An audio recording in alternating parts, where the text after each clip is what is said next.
오늘 우리는 히브리서 2장 5절서부터 9절까지 말씀을 본문으로 낮은 자세로 예수님께 순종하자라는 제목을 가지고 함께 말씀 나누는 시간 가지도록 하겠습니다. 자, 우리가 그 지난주에 2장 말씀을 이제 시작을 하면서 이제 복음에 귀를 기울여야 된다. 이 말씀을 함께 나눴습니다. 그 중에서 우리가 특별히 주목한 게 성령님 세례와 성령님 충만함을 이제 주목해서 말씀을 나눴는데요. 관련된 세 가지 말씀 나눴거든요. 첫 번째로 나눴던 말씀이 무엇이었을까요? 성령님 세례와 충만함의 중요성을 알자라고 이제 말씀을 드렸었죠. 그래서 하나님께서 기적을 보여주시는 것은, 우리에게 기적을 보여주시는 이유는 복음을 듣게 하시기 위함이다라는 말씀을 이제 했었었죠. 그리고 복음을 듣게 하시는 것은 결국 성령님 세례를 받게 하시기 위함입니다. 궁극적인 목적은.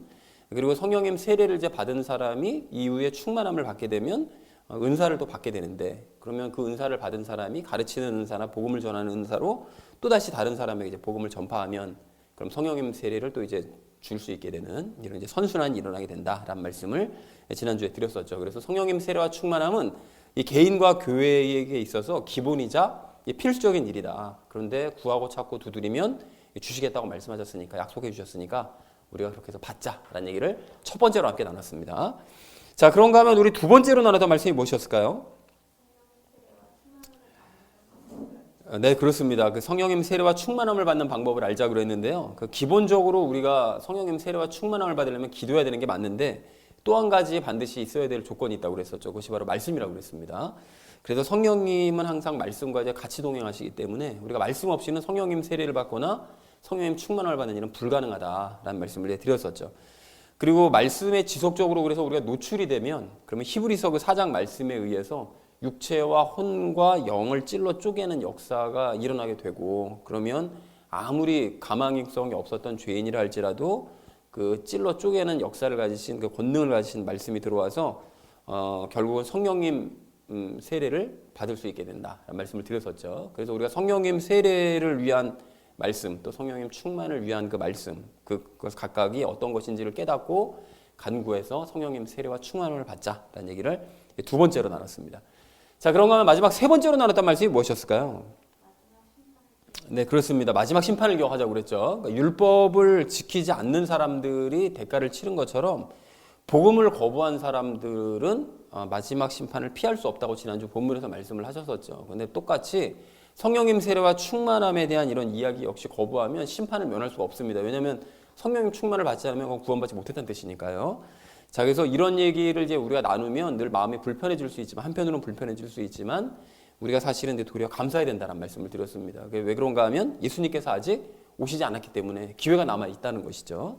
그래서 우리가 잠에서 깨어서 성령님 세례와 충만함을 구하자라는 얘기를 마지막 세 번째로 우리 나눴습니다. 그래서 사랑하는 우리 나눔 있는 교회 성도님들 모두는 마지막 심판을 기억하시면서 기도와 말씀으로 성령님 세례와 충만함을 구하시기 바랍니다. 그렇게 하셔서 구원의 확신을 가지시고 기적과 은사 가운데 복음을 증거하시는 저와 여러분 되어주시기를 다시 한번 주님의 이름으로 간절히 축원을 드립니다. 지난주는 우리가 성령님을 통해 주시는 복음에 귀를 기울여야 한다라는 것에 대해서 우리가 말씀을 서로 나눴다면, 그 이번 주 말씀은 낮아지는 삶에 대해서 말씀을 하고 계십니다. 그래서 이번 주 본문의 주제를 이렇게 잡았는데요. 낮은 자세로 예수님께 순종하자라는 것을 주제로 각절 말씀 나누도록 하겠습니다. 먼저 5절 말씀 우리 함께 읽도록 하겠습니다. 그분께서는 다가오는 세상, 곧 우리가 말하는 그 세상을 천사들에게 복종시키지 아니하셨느니라 라고 말씀합니다.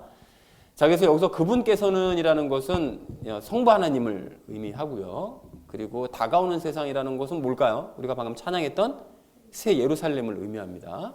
그리고 곧 우리가 말하는 바로 그 세상, 그게 결국 이제 새 예루살렘인데, 그 세상을 천사들에게 복종시키지 않으셨대요. 그러니까 하나님께서는 새 예루살렘에 대한 그 통치권을 천사들에게 주신 적이 없고 누구한테 주셨다고요? 예수님께 주신 거죠. 그래서 예수님께서 그 새 예루살렘까지 그 아래 복종시키시고 통치하신다라고 이제 5절에서 말씀을 하고 있습니다.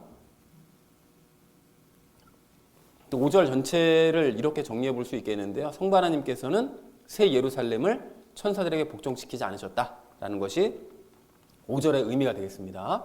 이어진 6절 말씀 우리 함께 읽도록 하겠습니다. 그러나 한 사람이 어떤 곳에서 증언하여 이르되 사람이 무엇이기에 주께서 그를 깊이 생각하시나이까? 사람의 아들이 무엇이기에 주께서 그를 찾아오시나이까? 라고 말씀하죠. 여기 한 사람이라는 것은 다윗을 이야기합니다. 다윗이 어떤 곳에서, 여기서 시편을 이야기하는데요. 시편 이제 8편에서 이 아래쪽 내용들을 이제 얘기를 했다는 거예요. 근데 여기 보면 우리가 오늘 나눌 6절서부터 8절까지 내용은 시편 8편 4절서부터 6절까지 말씀을 그대로 인용한 그 구절입니다. 근데 뭐라고 증언을 했냐, 뭐라고 말을 했느냐. 다윗이 이렇게 얘기했다는 거예요. 사람이 무엇이기에 주께서 그를 깊이 생각하시나이까? 사람이 무엇이기에, 즉 인간이 무엇이길래 주께서, 하나님께서 그를 깊이 생각하십니까? 뭘 생각하십니까? 사람을 구원하시려고 깊이 그 죄에 빠진 그 인간들을 구원하시기 위해서 어떻게 저들을 모든 상황을 다 맞춰서 틀어짐이 없이, 세상 그 모든 만물이 다 그 규칙이 틀어짐 없이 저것들을 구원할 수 있을까를 깊이 생각하신다는 거죠. 이제 그 부분에 대해서 다윗이 얘기했다는 것입니다. 그리고 이제 하반절 말씀을 보면 사람의 아들이 나오는데, 사람의 아들은 예수님을 의미하죠.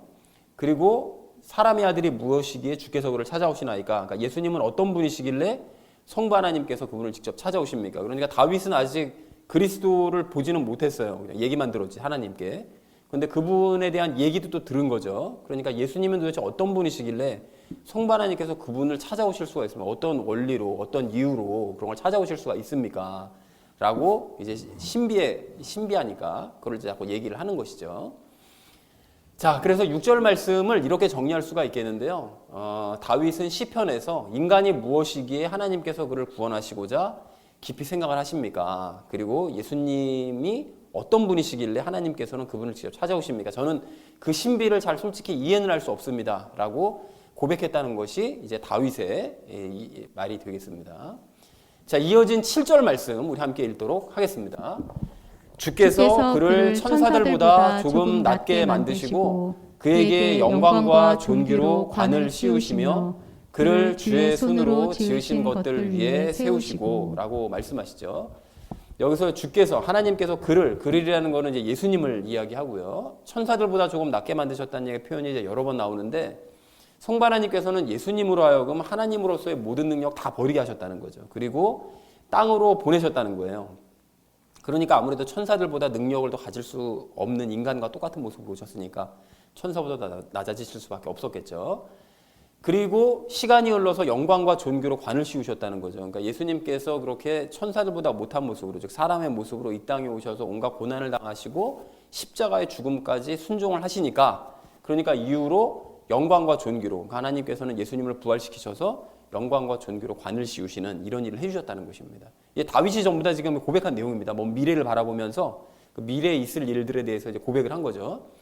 자, 그리고 그를 주의 손으로 지으신 것들을 위해 세우셨대요. 그러니까 하나님께서는 예수님을 모든 창조물들을 위해 세우셨다는 것입니다. 너무 그 공로가 크니까 그 인간들을 위해서 그 세운 공로가, 아까 전에 우리가 6절에서 말씀하셨던 것처럼 하나님께서 이걸 어떻게 인간들을 구원할까를 고민하신 결과 당신의 아들을 보내서 죄값을 치르게 하자라고 고민한 결과로 보내셨는데, 그 모든 대가를 치르시고 하셨기 때문에 그 예수님을 모든 것들 위해 이제 세우셨다라는 것이죠.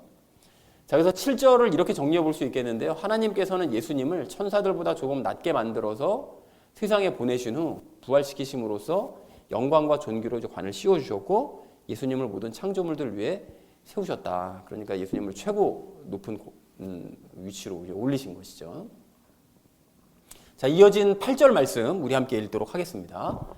모든 것을 그의 발 아래 두어 복종하게 하셨나이다 하였으니 그분께서 모든 것을 그의 아래 두어 복종하게 하셨은즉 그의 아래 두지 아니하신 것이 하나도 없도다. 그러나 지금 우리는 아직 모든 것이 그의 아래에 놓인 것을 보지 못하고 라고 말씀하는데요. 그 하나님께서는 예수님을 모든 창조물들 위해 세우셨다고 방금 7절 하반절에서 말씀을 하셨죠. 그렇게 세우셨는데, 그렇게 하심으로써 8절 이 상반절이요, 그것들을 예수님의 발 아래 두신 거죠. 그리고 예수님께 모든 것이 다 복종하게 이제 만드신 것입니다. 그리고 여기까지가 시편 8편 4절서부터 6절까지 다윗이 예언했던 내용들이에요. 앞으로 이런 일들이 있어서 결국은 예수님께서 그런 일들을 하시고, 그래서 하나님께서 영광과 존귀로 관을 씌우셨고, 그래서 모든 것을 발 아래도 복종하게 만드셨다. 그러니까 다윗은 최종적으로, 그러니까 예수님께서 최후의 심판하실 때까지를 눈으로 보고 먼 미래를 바라보고 그것을 감탄하면서 이제 찬양을 했던 것이었죠. 자, 그런데 요 이제 8절 중반절과 하반절서부터 이제 다윗의 이야기입니다. 그래서 성부 하나님께서는 단 하나도 빠짐없이 모든 창조물들을 예수님 아래 두시고 복종하게 하신 것이 맞다. 그러니까 다윗이 그 예언한 것처럼 그 말이 그대로 맞다는 거예요. 그러니까 예수님이 세상 모든 것에 창조주시자 만물을 다스리시는 그런 분이시라는 거예요. 그러니까 다윗의 예언이 맞다라는 것을 바울이 확인을 하고 있죠.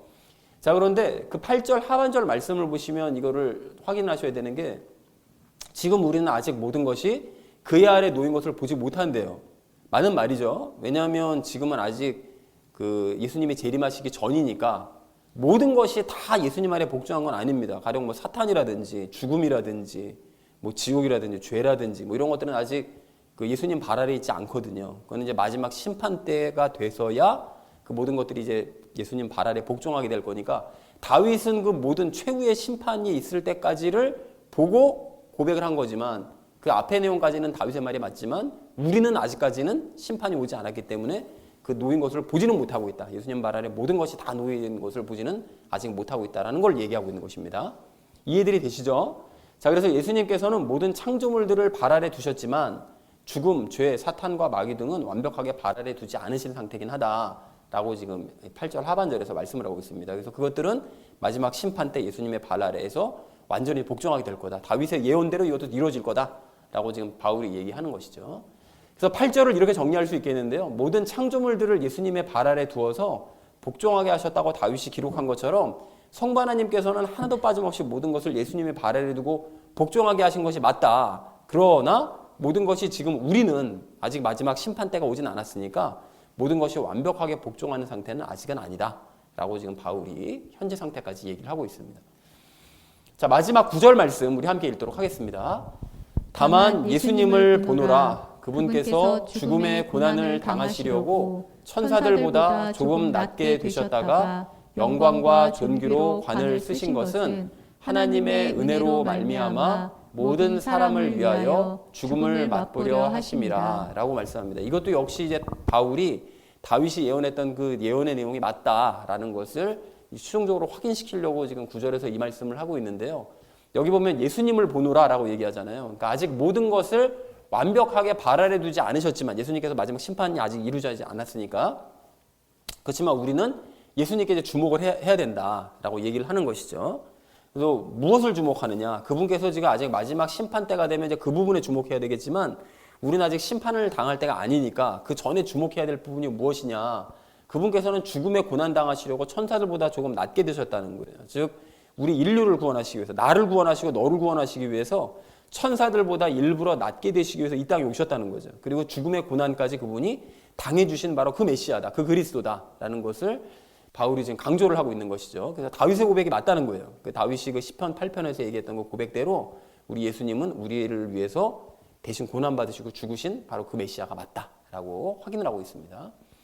그리고 9절 하반절을 보면 영광과 존귀로 관을 쓴 것은 아까는 부활을 의미하는 것이라고 그랬었죠. 그래서 예수님께서 다시 부활하셨던 것은 아래의 이유 때문에 그렇다는 거예요. 즉 뭐냐면 하나님의 은혜로 말미암아 모든 사람을 위해 죽음을 맛보셨다. 즉 하나님께서 구원의 은혜를 베풀고자 하셔서 모든 사람을 건지려고 하시니까 구원하시고자 하시니까 먼저 예수님께서 죽음을 맛보실 수밖에 없었고 그랬기 때문에 다시 영광과 존귀로 부활하신 관을 쓰시면서 부활하셨던 것이었다라는 것을 얘기하고 있는 거죠.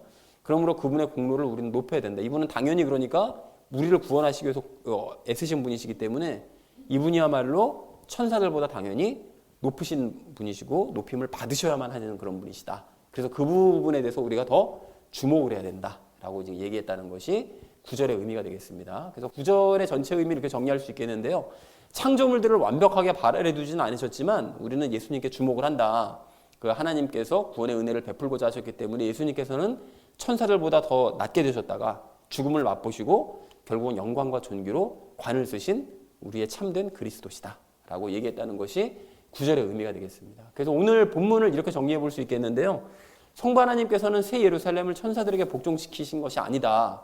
다윗은 시편에서 예언하기를 인간이 무엇이길래 인간들의 구원을 깊이 하나님께서 생각을 하시고 예수님은 도대체 누구시길래 성부 하나님께서 친히 그분을 찾아오셨습니까? 라고 이제 기록을 했다.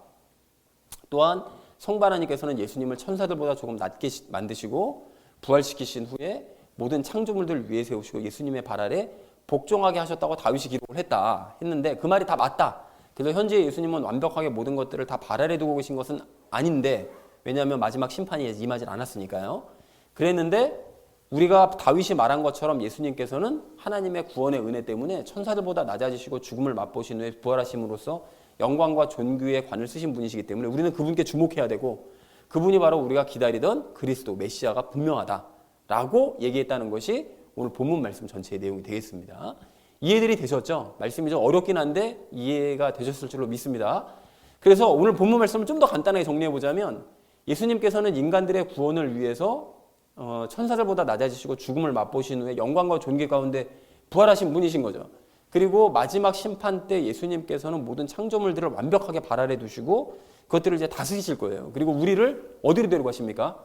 새 예루살렘으로 데리고 가시겠죠. 그래서 우리가 이제 그 부분에 대해서 주목을 해서 함께 말씀을 이제 나누려고 하는데, 그래서 우리가 적용 시간에 세 가지 내용을 함께 나눌 것입니다. 첫 번째는 다음 세상, 즉 새 예루살렘에 대해서 함께 이야기를 나누고, 낮아짐에 대해서 이야기를 나누고요. 마지막으로는 순종에 대해서 이야기를 나누려고 합니다. 그래서 오늘 말씀의 결론이요, 낮은 자세로 예수님께 순종하자라는 것을 주제로 이 나머지 말씀을 삶에 적용하면서 함께 말씀 나누는 시간 가지도록 하겠습니다. 낮은 자세로 예수님께 순종해야 될 우리가 오늘 첫 번째로 함께 나눌 말씀은 시야를 넓히자라는 것입니다. 여러분, 오늘 5절 말씀을 좀 다시 한번 이렇게 보십시오. 이제 보시면 이 하나님께서는 그 새 예루살렘을 천사들이 아닌 예수님께 복종시키셨다라고 이제 말씀을 합니다. 그리고 예수님께서는 하나님의 은혜로 구원받은 그 그리스도인들을 장차 이 새 예루살렘으로 보내주실 거예요. 우리를 데려가신다는 거죠. 물론 그 전에는 우리를 천국에 먼저 데려가시고, 그리고 그 이후로 재림하실 때는 새 예루살렘으로 이제 데려가시겠죠. 자, 그런데 새 예루살렘은 사실 우리 눈에 당장 보이지 않고, 그리고 그곳이 어떤 곳인가 이게 쉽게 상상도 되지 않기 때문에 보통 이제 많은 사람들이 새 예루살렘에 대한 그 큰 관심을 갖지 않습니다. 그리고 별 감흥들이 없는 것 같아요. 그런데 참된 믿음을 가진 사람들은 성경을 통해서 그것이 얼마나 좋은 곳인지를 알고 있고, 또한 믿음의 눈으로 그곳을 바라보고 있습니다. 그리고 그래서 그곳을 간절하게 사모해요. 그곳을 빨리 갈 수 있기를 간절히 사모하게 되는 거죠. 그리고 그렇게 새 예루살렘을 믿음의 눈으로 이제 바라보는 사람은 눈에 보이는 이 세상이 이게 진짜 세상이 아니라 눈에 보이지 않는 저 새 예루살렘이야말로 진짜로 우리가 살아가야 될 진짜 세상이구나, 이게 실제로구나라는 것을 분명하게 압니다. 그러니까 이 세상은 그림자와 허상이고 저곳 새 예루살렘, 눈에 보이지 않는 바로 그곳이 진짜 실체라는 거죠. 자, 그렇다면 이러한 새 예루살렘에 들어가는 것을 인생의 목표로 삼고 새 예루살렘을 늘 바라보면서 살아가는 우리 모두가 되기를 간절한 마음으로 소망합니다. 자, 그래서 사실은 예수님도 이 세상 왕국을 바라보면서 사신 것이 아니라 사실은 새 예루살렘을 바라보면서 사셨고 또 일을 하셨던 것이었거든요.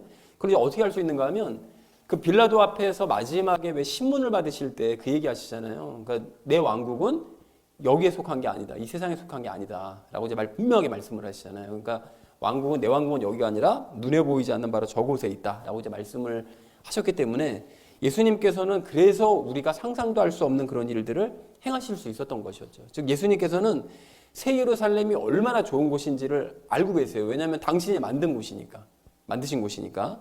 그래서 믿는 자들을 바로 이제 그곳으로 데려가시고 그곳에서 영원히 함께 그들과 사시기 위해서 이 땅에 내려오신 것이고요. 그리고 그랬기 때문에 오늘 7절과 9절 말씀처럼 천사들보다 낮아지는 것을 부끄러워하지 않으셨어요. 잠깐 동안 그렇게 되는 거, 뭐 30년 정도 그렇게 사는 거 아무런 문제가 되지 않는다. 저 예루살렘에 가서 믿는 자들과 함께 살 수만 있다면 그걸 감내를 하신 거죠. 그리고 또 9절 말씀처럼 고난 받으시고 죽으시는 것도 전혀 두려워하지 않으셨습니다. 왜 그러셨다고요? 새 예루살렘이 너무나 좋은 곳이니까요. 그리고 우리를 지극히 사랑하시기 때문에 그 낮아지심과 고난과 죽음을 기꺼이 감내하시고 감당을 하시더라는 것입니다. 그러니까 우리로서는 상상도 할 수 없는 일인 거예요. 남을 위해서 그렇게 할 수가 있는가? 우리로서는 할 수 없는 일인데 예수님께서 그렇게 하시더라는 거죠. 그리고 이러한 예수님의 뜻을 깨달은 그 사도들과 바울도 마찬가지로 상상도 할 수 없는 일들을 행했는데요. 가령 베드로는 이제 걸핏하면 뭐 감옥에 갇히고 뭐 매도 맞고 뭐 공의원들에게 불려다니고 뭐 신문 받고 막 이렇게 했었지만 그 모든 일들을 사실 우리가 뭐 이렇게 받았나 보다라고 생각할 수 있는데 매일 그렇게 끌려가서 그렇게 막 그런 일 당하고 한다고 생각 한번 해보세요.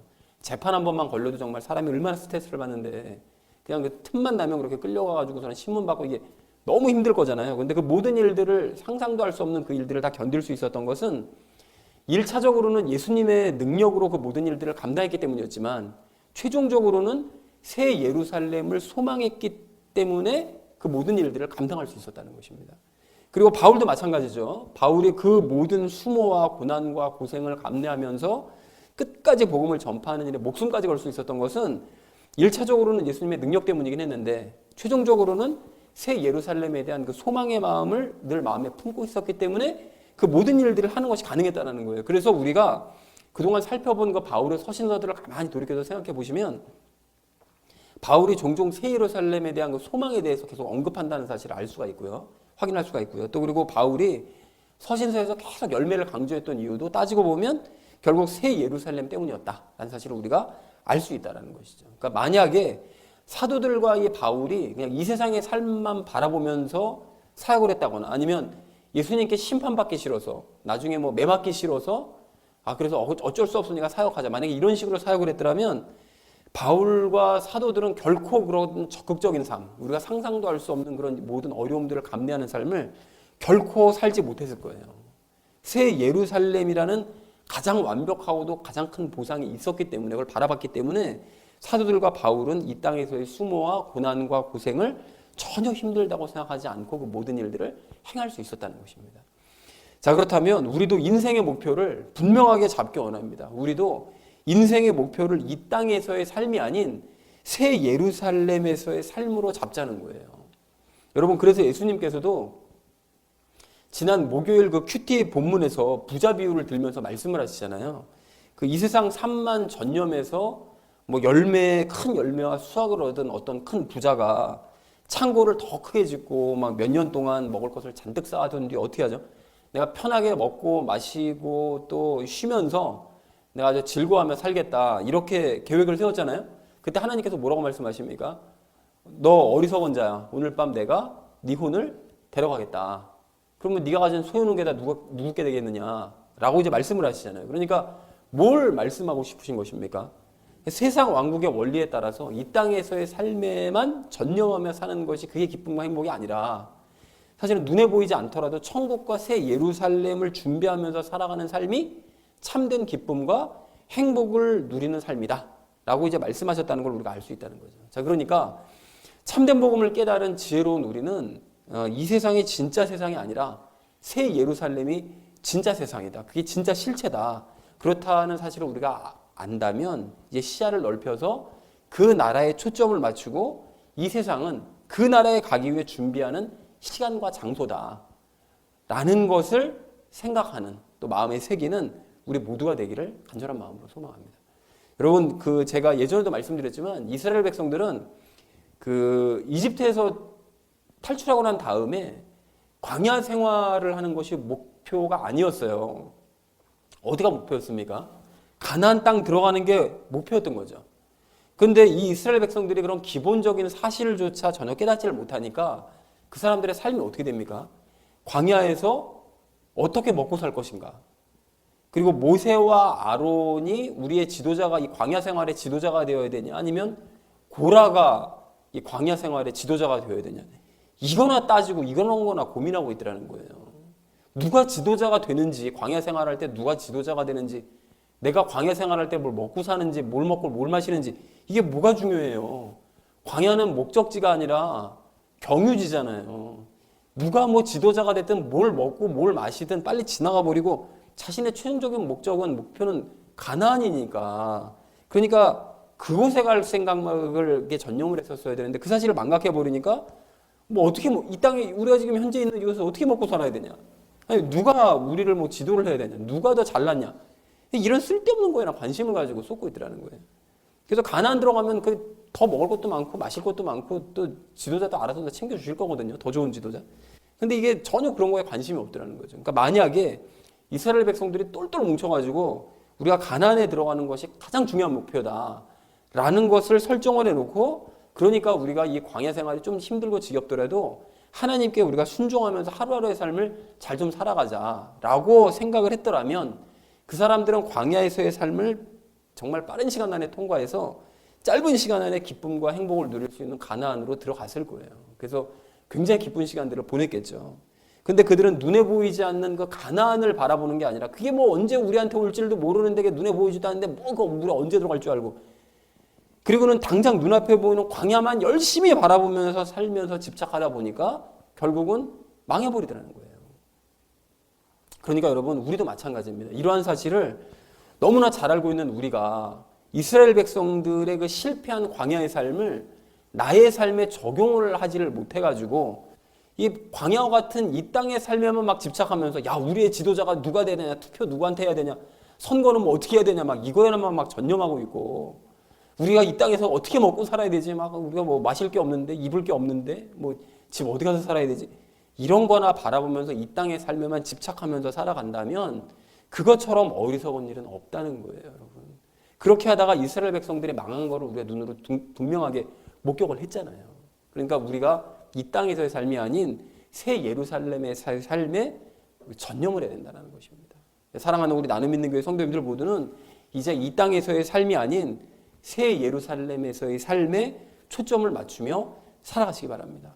광야 같은 이 땅만 바라보면서 여러분 아둥바둥 살며 살아가지 마시고, 이 땅은 새 예루살렘에 들어가기 위해 준비하는 시간과 장소로 여기시길 바랍니다. 그렇게 시야를 넓혀서 새 예루살렘을 바라보심으로써 이 땅에서의 삶의 태도를 분명하게 하시고 진짜 인생을 살아가는 저와 여러분 되어주시기를 주님의 이름으로 간절히 축원을 드립니다. 낮은 자세로 예수님께 순종해야 될 우리가 두 번째로 함께 나눌 말씀은 낮아지자는 것입니다. 여러분, 오늘 7절과 9절 말씀을 좀 보십시오. 보시면 예수님께서는 천사들보다 낮게 되셨대요. 그러니까 하나님으로서의 모든 능력을 다 내려놓고 오셨기 때문이라고 아까도 설명을 드렸는데, 그게 왜 굳이 이렇게 하셨느냐. 여러분, 우리에게 소망을 주시기 위해서 이렇게 하신 것입니다. 그게 뭔 소리냐면, 만약 예수님께서 이 땅에 오실 때 하나님의 능력을 다 가지고 내려오셨잖아요.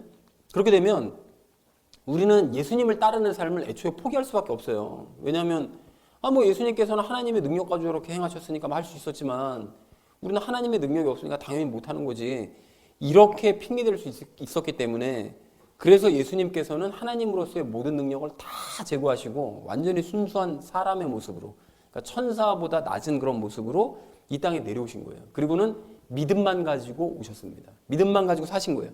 그래서 늘 당신 안에 계신 성부 하나님께서 모든 걸 이루어 주실 것을 믿으면서 사셨습니다. 그래서 하나님의 능력을 그렇게 살면 하나님의 능력을 행하며 살 수 있다. 하나님이 아니더라도, 사람이더라도 하나님의 능력을 행하며 살 수 있다. 이 사실을 본으로 보여주시더라는 거예요. 그래서 우리에게 소망을 주시는 거예요. 우리도 죄를 이기면서 예수님만 뒤따라가면 우리도 언젠가 예수님처럼 이렇게 살 수 있다. 소망을 주시는 거죠. 그래서 우리도 예수님처럼 우리 자신을 낮추고 우리 안에 계신 예수님만 믿으면서 살아가면 이 땅에서 예수님과 같은 능력의 삶을 우리가 살아갈 수 있고, 또 예수님께서 그런 사람을 새 예루살렘으로 데려가시는 것입니다. 자, 그래서 우리는 이 낮아짐에 좀 주목을 해봤으면 좋겠는데요. 예수님께서는 원래 높으신 분이시지만 우리도 할 수 있음을 보여주시기 위해서 일부러 낮아지신 것이라고 했잖아요. 그런데 우리는 원래부터 낮은 존재였습니다. 원래부터. 그래서 즉 죄와 하나 되어 태어난 비천한 존재였고요. 그리고 힘과 능력도 없는 존재예요.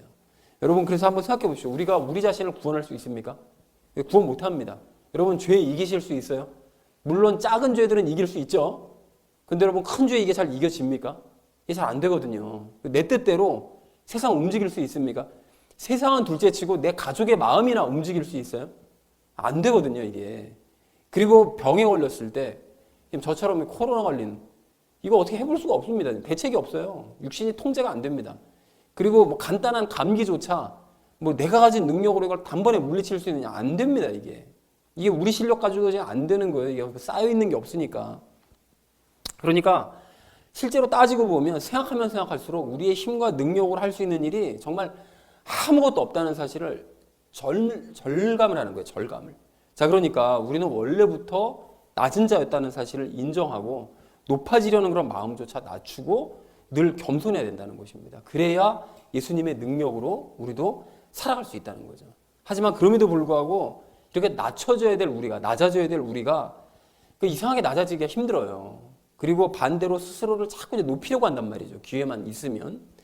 그래서 그 이유가 무엇이냐? 우리가 어릴 때부터 이 세상에서 스스로를 높이라고, 자신감을 가지라고, 넌 할 수 있다고, 넌 훌륭하다고, 이런 식의 우리가 교육을 받고 자랐기 때문에 우리가 이런 마음이 자꾸 드는 거예요. 그러니까 그러다 보니까 자신이 대단한 존재고, 할 수 있는 존재고, 훌륭하고, 높은 존재다 라고 자꾸 착각하게 되었다는 것이죠. 물론 그런 태도가 예수님 없이 살아가는 그런 불신자들, 세상에서 살아갈 때, 그럴 때는 뭐 방법이 악으로 깡으로밖에 없잖아요. 그러니까 나 자신을 믿을 수밖에 없고, 그러다 보니까 혼자 살아갈 때는 약간의 그런 생각들이 도움이 될 수 있을지는 모르겠는데, 새 예루살렘을 바라보면서 살아가야 될 우리에게는 그런 삶의 태도가 독입니다. 독.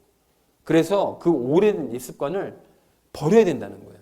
그래서 어쨌든 이렇게 낮은 마음을 이제 가지는 사람이 가져야만 예수님을 만날 수 있는데, 이게 왜 그런 건가 하면 예수님께서는 높은 보좌에 계시는 게 맞지만 일하실 때는 제일 낮은 곳에 가서 일을 하십니다. 이게 무소부지하신 분이라 어느 곳에도 계실 수 있거든요. 높은 보좌에 계시지만 동시에 일하실 때는 제일 낮은 자리에 가셔서.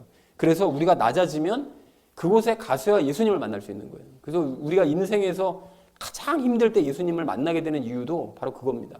마음이 제일 낮아질 때 그때 예수님을 만나는 거예요. 그리고 그때 예수님과 동행하는 삶을 살 수 있다는 거죠.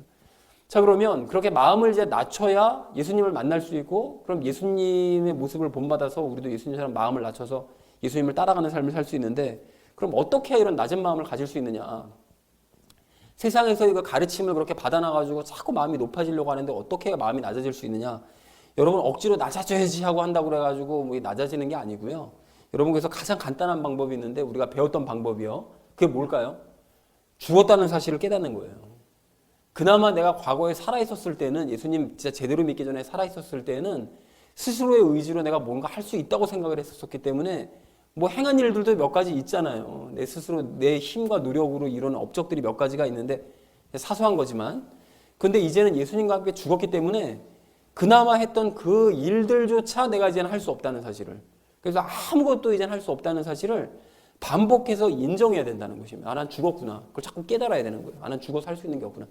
이렇게 되면 마음이 낮아질 수가 있습니다. 죽어지면 마음이 낮아지는 거예요. 제일 낮아지는 거죠.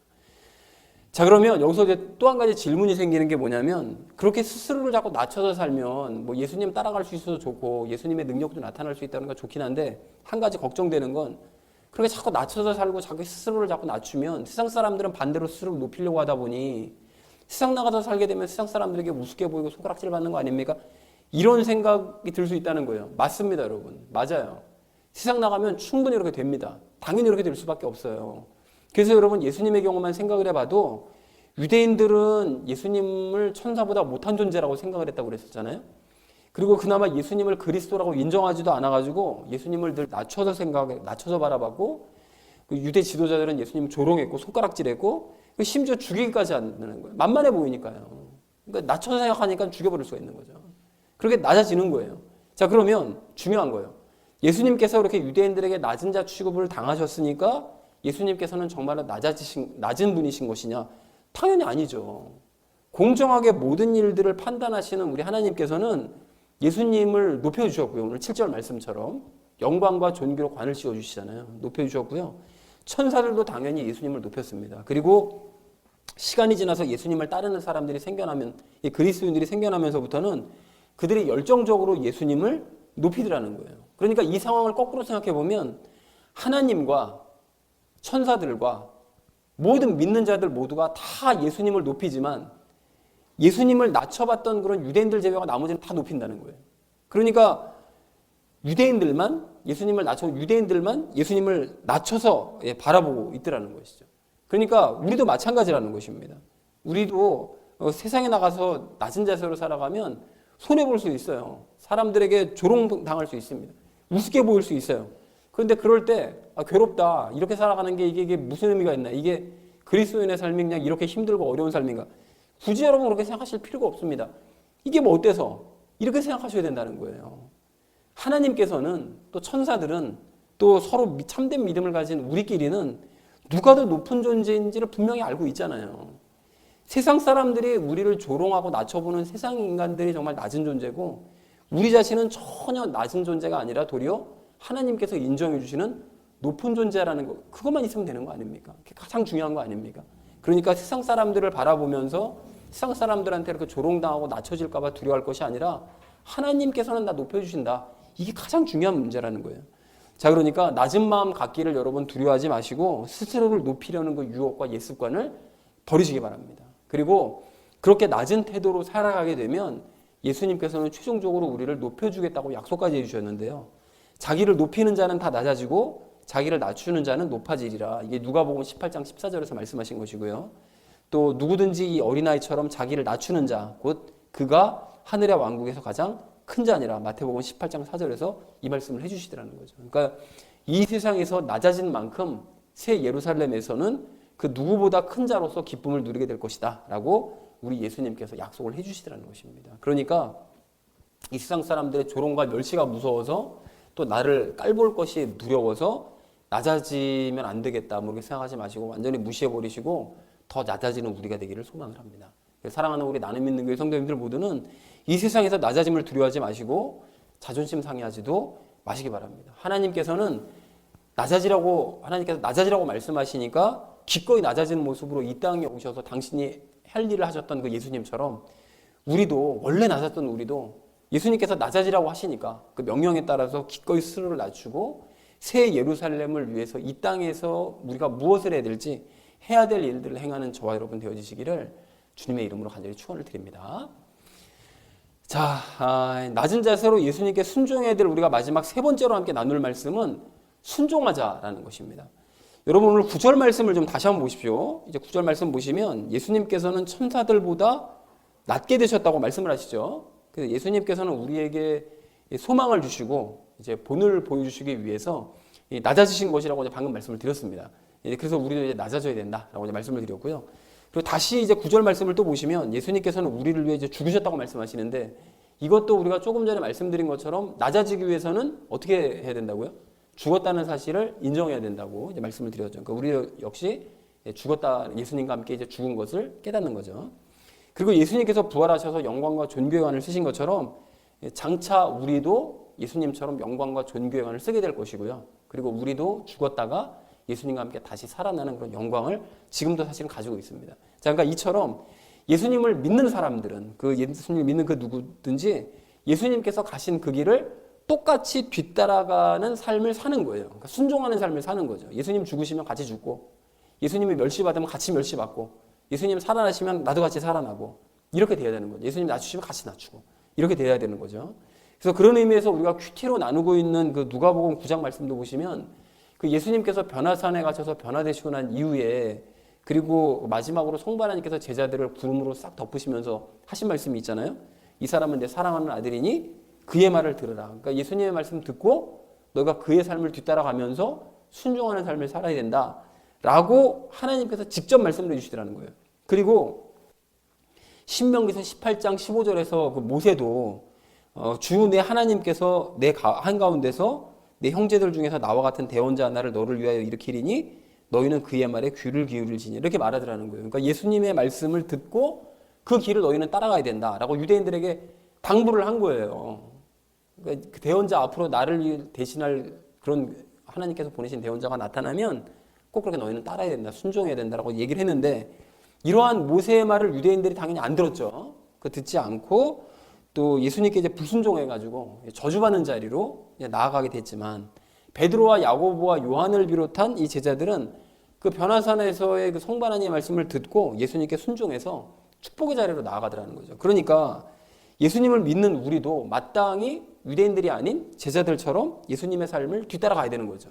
그리고 그분의 말씀에 순종하면서 적극적으로 순종하면서 그분이 행하는 모든 이 땅에서의 삶을 그대로 따라가는 우리가 되어야 된다는 것입니다.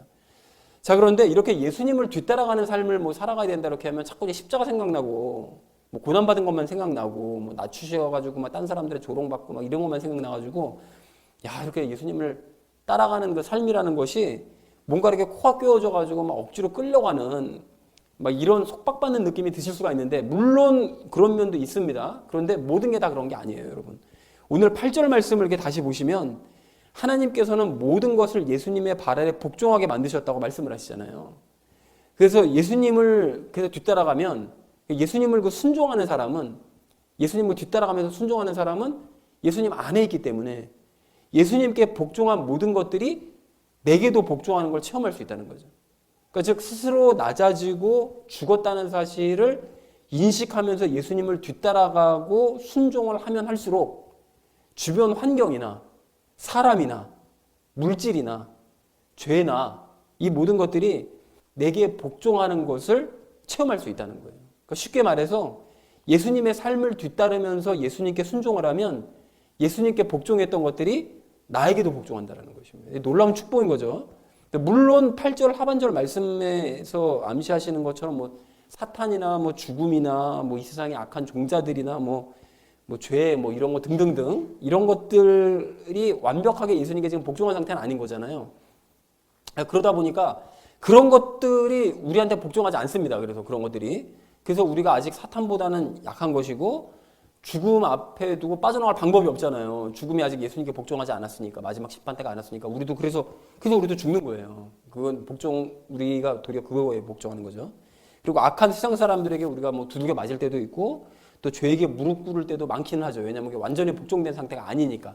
그러니까 예수님 발밑에 있지 않으니까 우리 발밑에 있는 것도 아니라서 우리가 죄에게 이렇게 쉽게 이길 수 있는 것이 아니라는 것입니다. 자, 그렇지만 마지막 심판 때 이 모든 것들이 예수님의 발 아래 복종을 하게 되면 예수님 안에 있는 우리도 그것들을 완전하게 이기게 될 것입니다.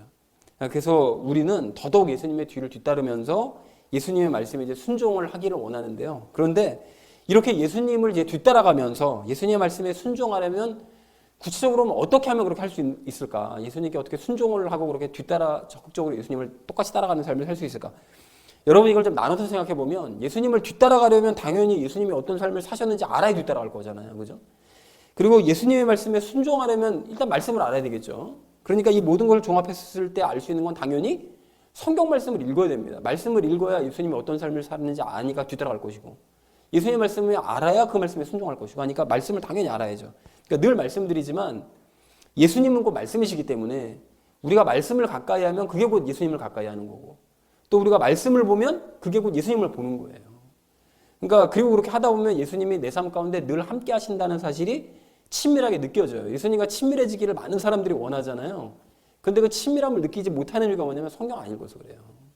성경 말씀을 여러분 계속해서 읽으시면 예수님이 가까이 계시는 게 친밀하게 느껴집니다. 그리고 무엇보다 예수님이 신뢰가 돼요. 신뢰가. 믿어집니다.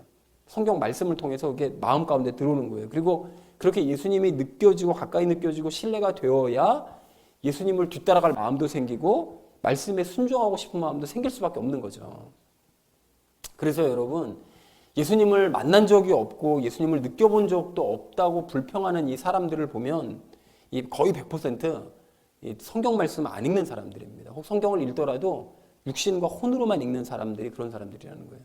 그리고 과거에 예수님을 만났지만 현재는 예수님이 막 멀게 느껴지고 또 예수님과의 관계에 뭔가 문제가 있는 것 같다 이렇게 느끼는 사람들도 거의 100% 지금 성경 말씀을 가까이 하지 않기 때문에 그렇기 때문에 그런 일이 벌어진다는 거죠. 말씀을 가까이 하지 않으니까 말씀이신 예수님이 가까이 느껴지지 않는 거예요. 그럴 수밖에 없는 거죠.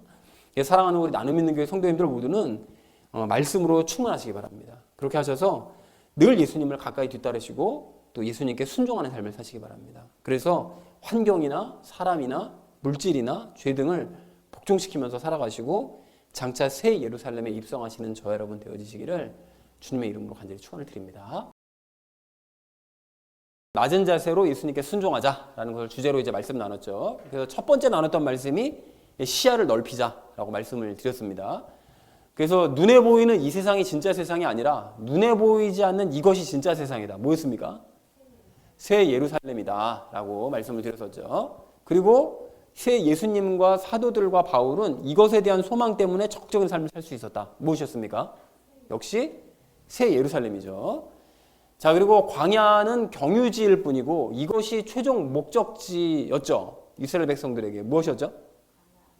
가나안이 최종 목적지였었죠. 자, 그것도 그랬던 것처럼 이 땅은 새 예루살렘의 삶을 준비하기 위한 이것과 이것일 뿐이라고 우리가 여겨야 된다. 뭐였습니까? 과정이죠. 과정인데 이 땅은 새 예루살렘의 삶을 준비하기 위한 시간과 공간일 뿐이다. 장소일 뿐이다. 라는 것을 우리가 인식하며 살아야 되는 거죠. 이 땅의 삶에 우리가 이게 목표가 아니라 여기는 지나가는 과정일 뿐인 거예요. 그러니까 시간과 장소, 그냥 준비하기 위한 시간과 장소다라고 마음을 먹고 살아가야 되는 것이죠. 자, 그리고 두 번째로 우리 함께 나눴던 말씀이 낮아지자라고 말씀을 드렸습니다. 그러니까 예수님께서 천사들보다 낮아지신 것은 우리에게 무엇을 주시고요? 우리도 예수님처럼 될 수 있다는 무엇? 소망을 주시고 그리고 이것을 보이시기 위함이었어요. 본을 보여주시기 위함이었다라는 거죠. 너희도 나처럼 살 수 있다. 사람이지만 그렇게 살아갈 수 있다라는 것을 본을 보여주신 거죠. 그리고 높으신 예수님께서 낮아지셨다면 원래 어떤 존재인 우리는, 원래 낮은 존재였던 우리는 마땅히 더 어떻게 된다고요? 더 낮아져야만 한다. 이거 당연한 이치다. 당연한 이치라고 말씀해 주셨습니다. 그리고 스스로를 높이고자 하는 마음은 오랜 세월 동안 어떤 것의 가르침에 익숙해진 결과다. 세상의 가르침에 익숙해진 결과다. 세상에서는 자꾸 너희가 높다, 너희 잘났다, 자존감을 높여라, 자존심을 높여라 자꾸 가르치기 때문에 그거에 익숙해져가지고 우리가 이렇게 됐는데 사실은 낮아져야 된다. 그래서 예수님께서는 이곳에서 일하시기 때문에 이렇게 되어야 예수님 만날 수 있고 예수님과 동행할 수 있다고 그랬죠. 예수님께서는 어느 곳에서 일하신다고요? 낮은 곳에서 일하시죠. 높은 보좌에 계시지만 일하실 땐 낮은 보좌에서 낮은 곳에서 일하시고. 그러니까 우리가 어떻게 되어야 된다고요? 낮아져야만 예수님을 만날 수 있고 예수님과 동행을 할 수 있다라고 말씀을 드렸습니다. 자, 그리고 우리가 낮아지려면 무엇을 인정하면 된다고 아까 말씀을 드렸었죠? 낮아지려면 죽었다는 사실을 우리가 인정을 해야 된다라는 얘기를 우리가 함께 나눴고요. 그리고 낮아지면 세상 사람들에게 우습게 보일 수는 있지만 어떤 분께서는 진실을 아신다고요. 우리 예수님, 우리 하나님께서는 그 진실을 아신다라고. 그러니까 하나님께서만 알아주시면 되는 거죠. 그러니까 우리가 사실은 뭐 높다고 막 생각을 하고 있었었는데 하나님께서 너는 아니야 라고 얘기하시면 그냥 뭐 세상 사람들이 아무리 우리를 높이고 뭐 낮추고 뭐 의미가 없어지는 거잖아요. 그러니까 하나님께서 우리를 높이고 계시기 때문에 세상 사람들에게 한번 낮아지는 것, 낮은 대우받는 거 아무런 뭐 꺼리낄 일이 없습니다. 그리고 이 세상에서 낮아진 만큼 새 예루살렘에서는 크게 어떻게 될 수 있다고요? 높여질 수가 있다라고 이제 말씀을 우리 나눴었죠. 자, 그리고 세 번째로 우리 나눴던 말씀이 순종하자라고 말씀을 드렸습니다. 낮아지시고 죽음의 자리까지 가신 우리 예수님을 뒤따르면서 말씀이 어떻게 된다고요? 순종을 해야만 한다라고 말씀을 드렸고요. 예수님을 뒤따르는 삶을 살면 예수님께 이거하는 것들이 우리에게도 이거한다고 그랬어요. 아까 전에 하나님께서 예수님의 발 아래 어떻게 하셨다고요? 복종하게 하신 거. 그러니까 예수님께 복종하는 것들이 우리에게도 복종한다. 그러니까 왜냐하면 예수님 안에 우리가 있으니까. 그러니까 예수님께 복종했던 모든 것들도 우리에게 복종을 할 수밖에 없는 것이죠.